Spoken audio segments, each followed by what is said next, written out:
बिस्मिल्लाहिर्रहमानिर्रहीम। अभी ये क्वेश्चन देखें।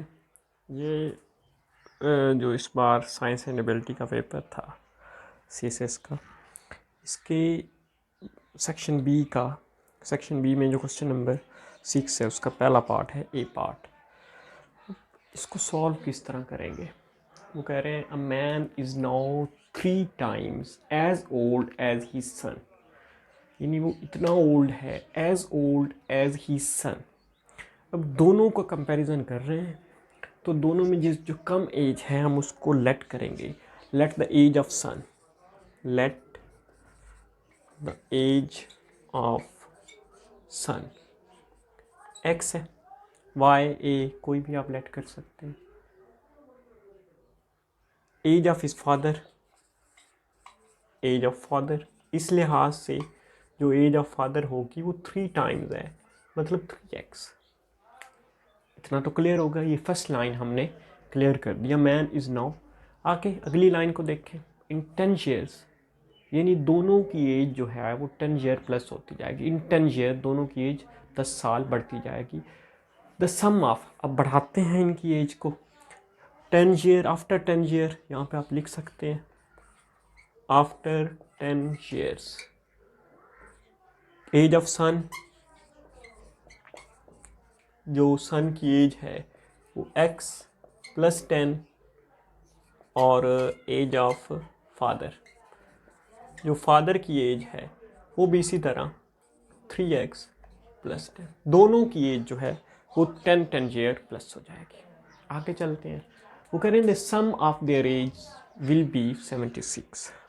इनकी एज को सम करेंगे, प्लस करेंगे, यानी x प्लस 10 प्लस करेंगे इस एज को, सन को और उसकी फादर, 3x प्लस 10, तो कह रहे हैं 76 है।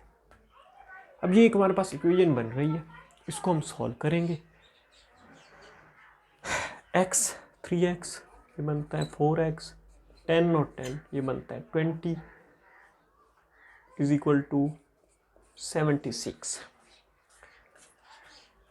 हमने क्योंकि x की वैल्यू निकालनी है, इधर +20 इधर आकर -20, तो 76 -20 ये बनता है 56। 4 इधर मल्टीप्लाई, इधर आकर डिवाइड हो जाएगा, तो x की वैल्यू हमारे पास आ गई। x इज इक्वल टू 56 को 4 पे डिवाइड करें तो ये 14 ईयर्स तो अभी नहीं लगा सकते हम, 14x की वैल्यू है। अब x का मतलब क्या था? x का हमने लेट किया था कि ये सन की एज है, तो इससे ये साबित हुआ कि जो इस वक्त एज है सन की, age of the son, age of son जो इस वक्त है वो 14 ईयर्स है, और जो एज ऑफ द फादर है वो है, एज ऑफ फादर वो है 3x, मतलब इसको 3 से मल्टीप्लाई करेंगे 42 ईयर्स। अब दोनों की एज तो निकल गई, ये प्रेजेंट एज है, लेकिन क्वेश्चन क्या है? क्वेश्चन बिल्कुल मुख्तलिफ है। क्वेश्चन कह रहे हैं how old was the man, यानी how old was the man when his son was burn.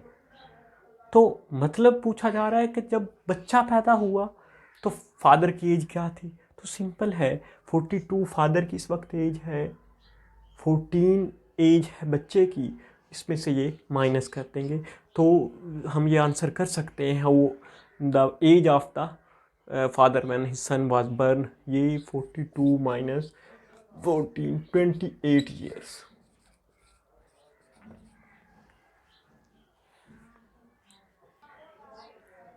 Ji, next question को देखते हैं। क्वेश्चन है how many tiles of 20 square centimetre will be required to have a footpath 1 meter wide around outside of a grocery plot, 24 meter long and 14 meter broad। Question को थोड़ा सा समझते हैं, ये कह क्या रहे हैं।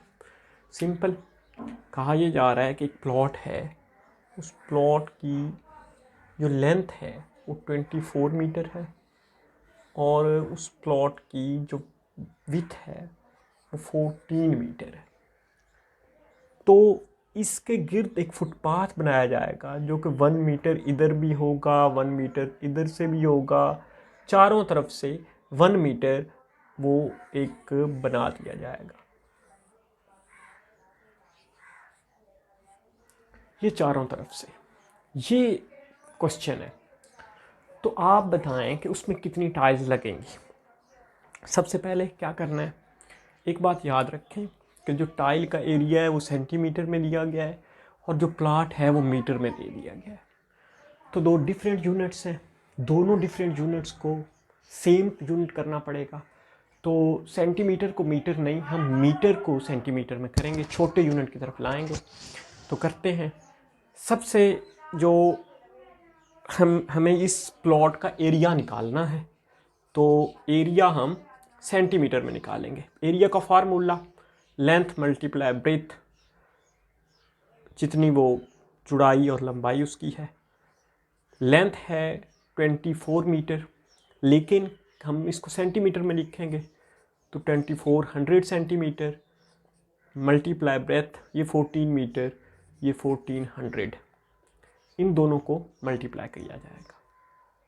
अब ये हमारे पास एरिया आएगा इस तरह जी। अब इनको जब मल्टीप्लाई किया जाएगा तो ये आएगा 336 आगे 40, ये स्क्वायर सेंटीमीटर में है, ये एरिया इसका सेंटीमीटर में है।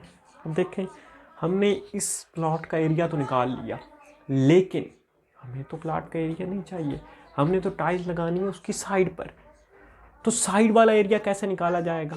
सिंपल सी बात है, ये दो प्लॉट्स बन रहे हैं, एक प्लॉट ये अंदर वाला और एक प्लॉट ये मिला के बाहर वाला, यानी कि एक प्लॉट में सिर्फ अंदर का एरिया हमने निकाला, जो हमने निकाल लिया। दूसरी बार फिर एरिया निकालेंगे जिसमें ये फुटपाथ भी शामिल होंगे, सेकेंड टाइम एरिया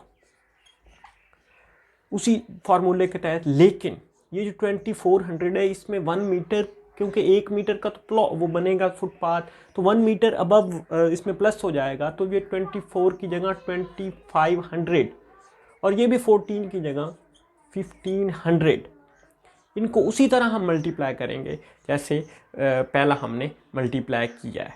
सिंपल आप मल्टीप्लाई कर सकते हैं, 25 को 15 के साथ, 5 5 आर 25, 2 कैरी, 5 1 आर 5 और 2 7, 1 5 आर 5, 1 2 आर 2, 5 2 325।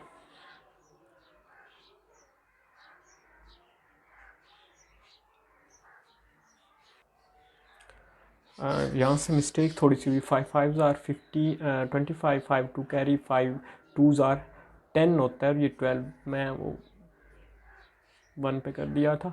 5 7 3 375। उसी तरह 4 0, ये 2 0 और 2 0। तो अब हमारे पास दो एरिया आए हैं, एक एरिया अंदर के प्लॉट का है और एक एरिया बाहर के प्लॉट समेत है, दोनों दो एरियाज आए हैं। लेकिन हमें कौन सा एरिया चाहिए? हमें सिर्फ इसका फुटपाथ का चाहिए। तो कैसे करेंगे? जो ये एरिया फुटपाथ समेत है, फुटपाथ जिसमें ऐड है, उसमें से हम जो खाली है वो उसको निकाल देंगे। निकालते हैं जी। एरिया ऑफ फुटपाथ आप लिख सकते हैं, एरिया ऑफ फुटपाथ, इसमें से इसको हम माइनस करेंगे, ये 39 तकरीबन। आप फिर भी इसको माइनस कर दें, इसमें से ज़ीरो में से ज़ीरो गया, 0 0 0 0, 5 में से 6 नहीं जाते, कैरी 15 में से 6 चले गए, 9, यहाँ पे 6 है, 6 में से 3 चले गए, 3। तो कैलकुलेटर तो उधर अलाउ नहीं है, आप लिख के ही का आपको करना पड़ेगा। ये एरिया है फुटपाथ का जिस पे टाइल्स हमने लगानी है। अब जो टाइल का एरिया है, area of tile, area of 1 tile जो उस पर लगेगी वो है 20 स्क्वायर सेंटीमीटर। ये फुटपाथ का एरिया है, ये उसका एरिया है। तो कॉमन सेंस है कि जितना आपने फुटपाथ लगाना है और जितना टाइल का एरिया है, तो टाइल्स निकालने के लिए इसको इस पे हम डिवाइड कर देंगे। आप प्रैक्टिकली सोचें तो आपको पता चल जाएगा कि हमने यहाँ पे मल्टीप्लाई, डिवाइड या क्या करना होता है। तो सिंपल, अगर एक 10 स्क्वायर फुट का या किसी का भी है तो आप उसमें 1 फुट की टाइल लगानी है तो 10 टाइल लगेंगी, डिवाइड किया जाएगा। या 20 स्क्वायर फुट की कोई चीज़ है तो आपने उसमें अगर लगानी है 20 स्क्वायर फुट की कोई टाइल है स्क्वायर फुट की, तो उसमें आपने टाइल लगानी है 2 स्क्वायर फुट की। तो सिंपल इसको इस पर डिवाइड किया जाएगा। तो यही यहाँ पे मेथड है। हम इसको डिवाइड करेंगे 39, आगे 4 0 20, 0 से 0 कट हो जाएगी। तो ये 39,000 को 2 पे डिवाइड करेंगे, ये आएगा 19,500 ये टाइल्स लगेंगे जी। इस एग्जाम्पल को देखें। थर्ड क्वेश्चन है, mister Faheem has dinner with his family at restaurant which offer 10% discount. जितनी आप खाएंगे, जितने पैसे आपका जितना बिल होगा 10% डिस्काउंट होगा। मार्क प्राइस, उस जो प्राइस है जो कुछ उन्होंने खाया वो 15,000 रुपीज़ है। सर्विस चार्जेस 10% है एंड GST 17% है। बट ही हैज़ टू पे। बहुत सिंपल क्वेश्चन था। इसको सबसे पहले ये देखें, जो मार्क प्राइस है, जो उस फूड की प्राइस है, वो बेसिकली है RS 15,000। और जो डिस्काउंट है, जो उनको डिस्काउंट मिलेगा वो 10%। इसी तरह सेम सर्विस चार्जेस भी 10% मिलेंगे।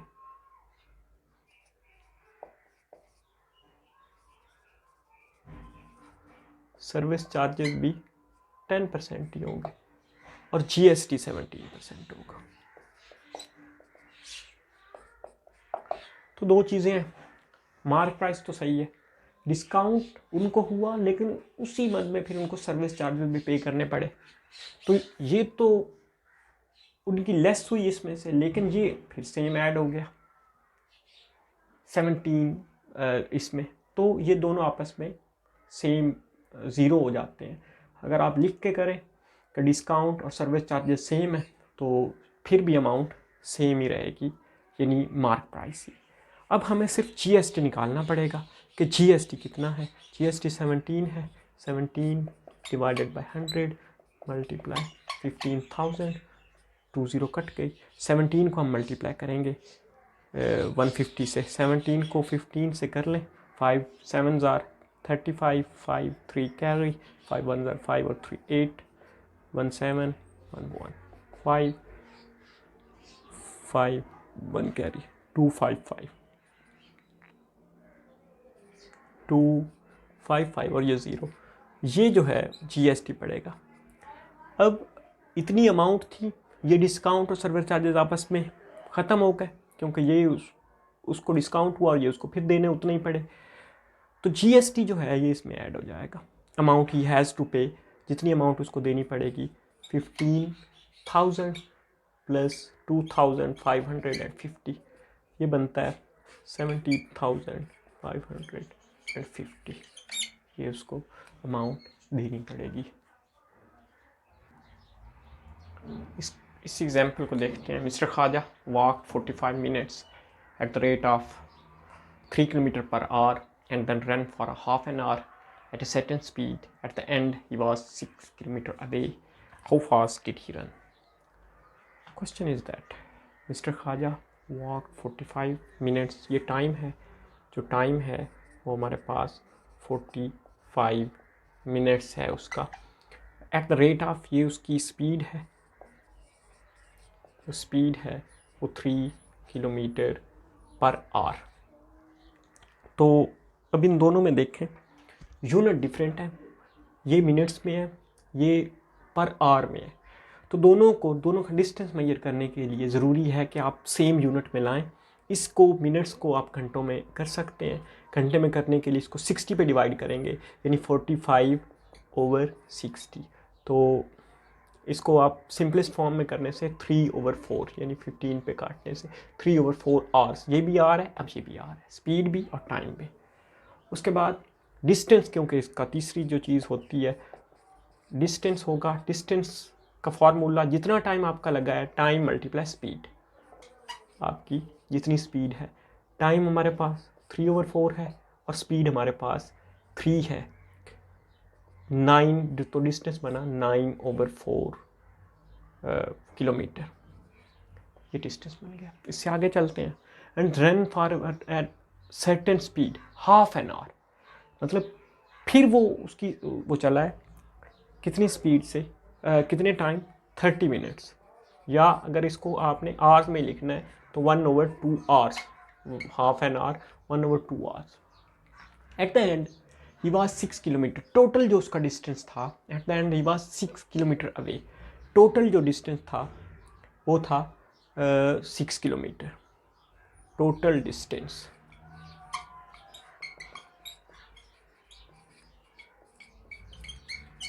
टोटल डिस्टेंस 6 किलोमीटर था। अब समझते हैं इस क्वेश्चन को। सबसे पहले जो उसने डिस्टेंस किया है वो ये है, फिर वो उसने ये किया है इतना आधा घंटा चला है, हाफ एन आवर चला है, और एंड पे इन दोनों का डिस्टेंस ये निकला है। तो हमसे क्या पूछा जा रहा है कि वो कितनी स्पीड से बाद में भागा, जो हाफ एन आवर भागा वो कितनी स्पीड, उसकी स्पीड क्या थी। अब एक डिस्टेंस ये है और एक डिस्टेंस ये है, ये तो टोटल डिस्टेंस है। टोटल में से हम पहले पार्ट का डिस्टेंस निकालेंगे, डिस्टेंस इन सेकंड फेज। तो 6 में से 9/4 माइनस होगा, तो ये हमारे पास 4 LCM आया, 24 में से 9, 15/4, 15/4 किलोमीटर उसने सेकंड फेज में डिस्टेंस किया है। अब हमारे पास सेकंड फेज का टाइम भी है, सेकंड फेज का डिस्टेंस भी आ गया, तो हम स्पीड निकाल सकते हैं। स्पीड का formula distance over time, distance divided by time. Distance हमारे पास 15/4 डिवाइडेड बाय टाइम 1/2। इसको अब हमने करना है सिंपल, 15/4 डिवाइड की जगह मल्टीप्लाई 2/1।